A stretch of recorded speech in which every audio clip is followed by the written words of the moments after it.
जमीन पर जंग होने की वजह से जमीन पूरी तरह तबाह हो गई थी। इसलिए कुछ लोगों को चांद पर भेजा गया ताकि वहाँ पर जाकर वो लोग बाकी के इंसानों के लिए कॉलोनीज बना सके। और जब ये सारा काम हो गया, जिसके बाद इंसान जमीन को छोड़कर चांद पर जाकर रहने लगे। लेकिन चांद पर रहना इतना आसान नहीं था, क्योंकि वहाँ पर मेटियोर का तूफान आया करता था। तो इसीलिए इन्हें ये सारे फैसले बदलने पड़े। जिसके बाद इंसान ने चांद पर माइनिंग करना शुरू किया ताकि वो चांद पर जिंदगी गुजारने के आसान हल ढूंढ सके। तो बहुत से लोगों को माइनिंग के लिए रखा गया, जिन्हें माइनर्स कहा गया। और साथ ही यह असूल भी बनाया गया कि ये माइनर अपनी फैमिली के साथ ही चांद पर रहेंगे। अब हमें माइनर्स के बच्चे दिखाए जाते हैं जो कि इसी जगह यानी कि चांद पर पैदा हुए थे। वो सभी मिलकर स्पेस रोवर यानी कि जो गाड़ी चांद पर चल सकती थी उसे चुराने की कोशिश कर रहे थे। तभी वहाँ पर कोई आता है, जिससे डरकर सभी छुप गए थे। इन्हीं में एक बच्चा जिसका नाम कैलिब होता है, उसके हाथ में एक कैप्सूल था। उसके डैड भी एक माइनर थे जो कि काम करने के दौरान मारे गए। कैलिब को 3 दिन बाद ओमेगा पर भेजने का फैसला किया जाता है, जहाँ पर उसे किसी दूसरी फैमिली को गोद दे दिया जाएगा, जहाँ पर जिंदगी हर तरह से खुशहाल है। लोग बहुत मजे से जिंदगी गुजारते हैं। यहीं पर हमें ये बताया जाता है कि चांद पर से ओमेगा पर जाने के लिए तकरीबन 75 साल लगते हैं, जिसके दौरान सफर करने वाला इंसान क्रायो स्लीप एक चैम्बर में रहता है, जिससे उस इंसान की उम्र नहीं बढ़ती। जब वो चांद से ओमेगा पर पहुंचता है तो वो उतने ही साल का होता है। कैलिब इस बात को जानता था, उसे ओमेगा तक जाने में 75 साल लगेंगे। लेकिन कैलिब यहाँ से नहीं जाना चाहता था। वो जानता था कि फिर वो कभी अपने दोस्तों से नहीं मिल पाएगा। उसे एक लेडी बताती है कि अगले दिन मेटियोर का तूफान शुरू होने वाला है, जिसके बाद तुम्हें ओमेगा के लिए रवाना होना होगा। कैलिब को अपने डैड की बहुत याद आ रही थी। वो याद करता है कि कैसे वो बहुत ऊंचाई पर जाकर यहाँ की बेस में अपने डैड के साथ जाकर बैठा करता था। उसे याद आता है कि उसके डैड ने उसे बताया था कि चांद के उस पार कोई खतरनाक चीज आकर टकराई, जिससे वहाँ पर एक क्रेटर, एक गड्ढा बन गया। तुम एक बार उस जगह जाकर लाजमी देखना। मगर चांद के उस पार किसी भी इंसान को जाना मना था। और जिस कैप्सूल को हमने कैलिब के हाथ में देखा, वो एक गार्ड ने उसे दिया था, जो उसे उसके डैड की राख में से मिला था। तभी जब कैलिब बैठा ये सब सोच रहा था तो उसके पास उसके 3 दोस्त आते हैं, जो उसके जाने की वजह से बहुत दुखी थे। इनमें से एक दोस्त जिसका नाम डेलन होता है,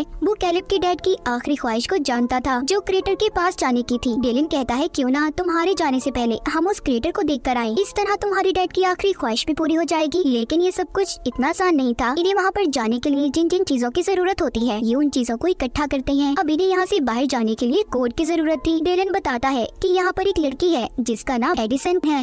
एडिसन कुछ दिन पहले ही जमीन से चांद पर शिफ्ट हुई थी। उसका कोई दोस्त भी नहीं था। वो एक साइंटिस्ट की बेटी थी। तो डेलन कहता है क्या पता उसको कोड के बारे में पता हो। जब वो एडिसन से बात करने जाता है तो वो उससे कोई बात नहीं करती और वहाँ से चली जाती है। ये देखकर डेलन उसके पीछे जाता है और उसे अब सारी बात के बारे में बताता है। वो कहता है मैं शुरू से ही तुमसे दोस्ती करना चाहता था, चाहे सब लोग तुम्हें अजीब समझते हो। एडिसन सब सुनकर कहती है ठीक है, मैं तुम लोगों की मदद करने के लिए तैयार हूँ, पर तुम्हारे इस मिशन में मैं भी तुम्हारे साथ जाऊंगी। डेलन उसकी बात सुनकर उसे अपने साथ ले जाने के लिए तैयार हो जाता है। सभी बच्चे रोवर स्पेस के पास पहुंच गए हैं। वो सभी उसे चुरा रहे थे। कैलिब उसके अलार्म के तार को पहले ही खींच देता है ताकि उसका अलार्म ना बज पाए। फिर वो एडिसन का बताया हुआ कोड डालता है, जिससे कि दरवाजा खुल गया था। ये सभी अब जाने के लिए तैयार थे। रोवर को चलाने की जिम्मेदारी डेलन पर थी, क्योंकि इन सब में से वो ही ड्राइविंग जानता था। ये सब वहाँ से निकल जाते हैं। इन्होंने पहली बार चांद की सतह को देखा था। सभी बहुत खुश थे, मगर इन लोगों को मेटियोर के तूफान के आने से पहले वापिस आना था, क्योंकि जब मेटियोर की बारिश होती है तो बेस में लॉकडाउन कर दिया जाता था। सफर के दौरान सभी अपने बारे में बताने लगते हैं। कैलिब बताता है कि मेरे डैड ने मुझे बताया था कि कैसे लोगों को चांद पर भेजा गया और फिर उनसे माइनिंग करवाई गई।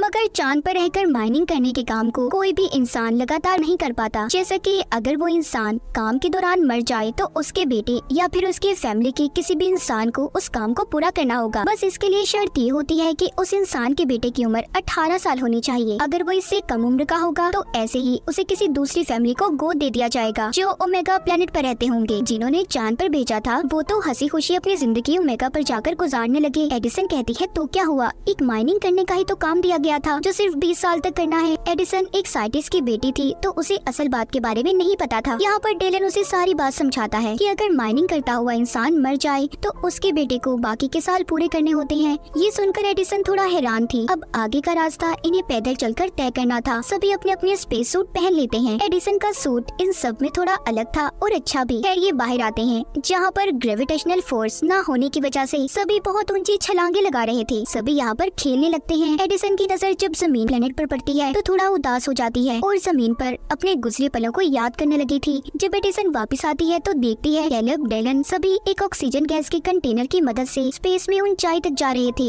इन्होंने खुद को रोवर के साथ रस्सी से बांधा हुआ था ताकि ये स्पेस फला में दूर तक न जा पाए। एडिसन ये देखकर कहती है ये खतरनाक हो सकता है, ऐसा मत करो, मगर उसकी कोई बात भी नहीं सुनता। जब ये सब कुछ कैलेब का एक छोटा दोस्त करने लगता है तो झटका लगने की वजह से उसकी रस्सी टूट गई थी, जिस वजह से वो स्पेस खला में दूर चला गया था। ये सब देखकर कैलेब और उसके बाकी के दोस्त ऑक्सीजन सिलेंडर लेकर उसे बचाने की कोशिश करते हैं। सबने मुश्किल से अपने दोस्त को बचा लिया था, मगर इन सब में उनकी बहुत सारी ऑक्सीजन खत्म हो गई थी। इनके पास इतनी भी ऑक्सीजन नहीं बची थी कि ये क्रेटर तक पहुंच पाते। सब बुरी तरह से फंस चुके थे। तभी कैलेब को याद आता है कि उसके एक दोस्त ने बताया था कि इधर ही कहीं पर एक आउटपोस्ट है, क्या पता इन्हें उधर जाकर ऑक्सीजन मिल जाए। ये बात सुनकर कैलेब का दोस्त बोलता है कि मैं वहाँ पर नहीं जाऊँगा क्योंकि मेरे भाई ने मुझे बताया था कि उधर भूत रहते हैं। ये बात सुनकर डेलन उसका मजाक बनाने लगता है और इसी बात पर दोनों की आपस में लड़ाई हो गई थी। ये देखकर कैलेब जोर से चिल्लाता है और कहता है क्या जितना वक्त साथ रहने के लिए बचा है तुम ऐसे ही लड़कर उसे बर्बाद कर देना चाहते हो। इस बात को सुनकर दोनों ने दोबारा से दोस्ती कर ली थी। खैर ये उस आउटपोस्ट पर पहुंच जाते हैं जिधर बहुत अंधेरा था। उधर इन्हें इंसानों की परछाइयां भी नजर आती हैं, जिसे देखकर सभी डर गए थे। लाइट्स जलाने पर इन्हें पता चलता है कि वो कोई इंसान नहीं बल्कि पुतले थे और ये कोई आउटपोस्ट नहीं बल्कि एक ऐसे घर का मॉडल था कि अगर इंसान चांद पर रहते तो ऐसे घरों में रहा करते। खैर वहाँ पर इन्हें थोड़ा सा खाना और ऑक्सीजन मिल जाती है। रात भी हो गई थी, इसीलिए सभी इधर ही रात गुजारने का फैसला करते हैं। डेलन अपने बारे में एडिसन को बताता है कि मेरे डैड मुझे अकेला छोड़कर चले गए। एडिसन भी अपने बारे में बताने लगती है कि मेरे मॉम डैड की डाइवोर्स तलाक हो गई थी, जिसके बाद मेरी मॉम मेरे भाई को लेकर ओमेगा प्लेनेट पर चली गई। मैं बहुत अकेला महसूस करती हूँ। सब लोग सो गए थे मगर कैलेब और एडिसन अभी भी जाग रहे थे। कैलेब एडिसन से बातें करने लगता है। वो कहता है कि मेरे डैड की मौत के बाद मुझे मेरे दोस्त डेलन ने सहारा दिया, वही मेरा सब कुछ है। मैं ओमेगा पर चला जाऊंगा, डेलन बिल्कुल अकेला रह जाएगा, तो इसलिए मेरे जाने के बाद हमेशा उसके साथ रहना। मुझसे वादा करो एडिसन। उसने भी कैलेब से वादा कर लिया था। जब सुबह होती है तो ये लोग दोबारा से अपना सफर शुरू करते हैं, मगर अब इनकी रोवर की बैटरी खत्म हो गई थी। इनके पास ऑक्सीजन की भी कमी थी, तो इन्होंने मेटियोर के तूफान से पहले क्रेटर तक पहुंचना था। ये सब परेशान हो जाते हैं, इसीलिए एडिसन ने सिक्योरिटी अलार्म को बजा दिया था ताकि मेटियोर की बारिश होने से पहले गार्ड्स आकर इन्हें बचा लें। ये सब अब जल्दी से क्रेटर उस गड्ढे तक पहुंच जाते हैं जो दिखने में बहुत बड़ा था। ये सीढ़ियाँ उतरकर एक अजीब सी जगह पर आ गए थे, जहाँ की दीवार पर एडिसन को एक बटन नजर आता है, जिसको जैसे ही वो दबाती है वहाँ की सारी जगह ऐसी बदल गई थी कि जैसे ही लोग जमीन पर हों। ये सब कुछ असल नहीं था, मगर फिर भी इन्हें सब पसंद आता है। कैलेब यहाँ पर जब एक पत्थर हटाकर देखता है तो उसके नीचे उसे अपने मॉम डैड की राख और उनकी तस्वीर मिलती है। कैलेब ने उस तस्वीर में अपनी मॉम को पहली बार देखा था। वो इस बात को समझ जाता है कि उसके डैड आखिर क्यों चाहते थे कि वो यहाँ पर आए। वो बहुत दुखी था।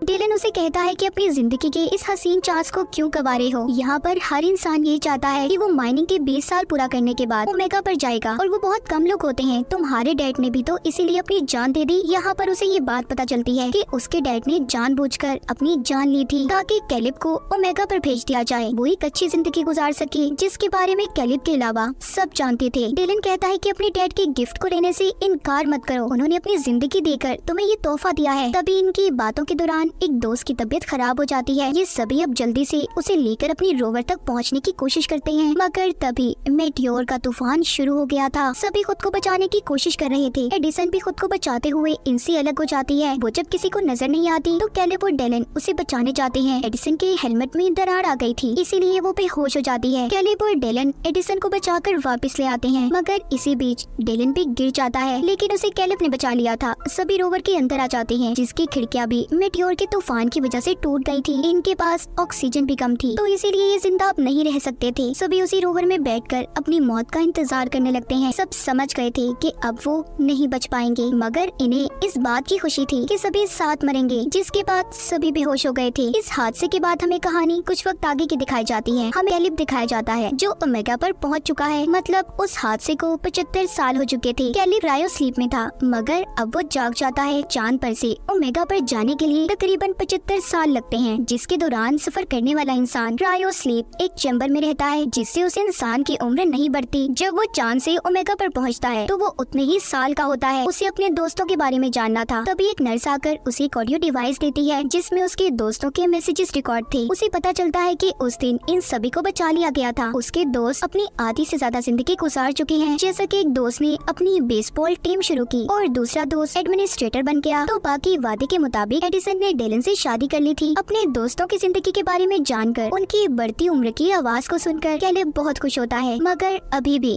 उसे इस बात का दुख था कि वो अपने दोस्तों के साथ अपनी जिंदगी नहीं गुजार सका। ओमेगा प्लेनेट पर एक फैमिली ने कैलेब को गोद ले लिया था। वो इस माहौल में घुल मिल जाता है। वो यहाँ पर एडिसन के भाई को भी ढूंढता है, जिसके बारे में एडिसन ने बताया था कि वो उसकी मॉम के साथ ओमेगा पर रहता है। कैलेब एडिसन के भाई को उसकी बहन के अच्छे कामों के बारे में बताता है, जिसने चांद पर माइनिंग जैसे असूलों के खिलाफ काम करके उन्हें खत्म करवा दिया था। और इसी के साथ इस फिल्म की कहानी भी यहीं पर खत्म हो जाती है।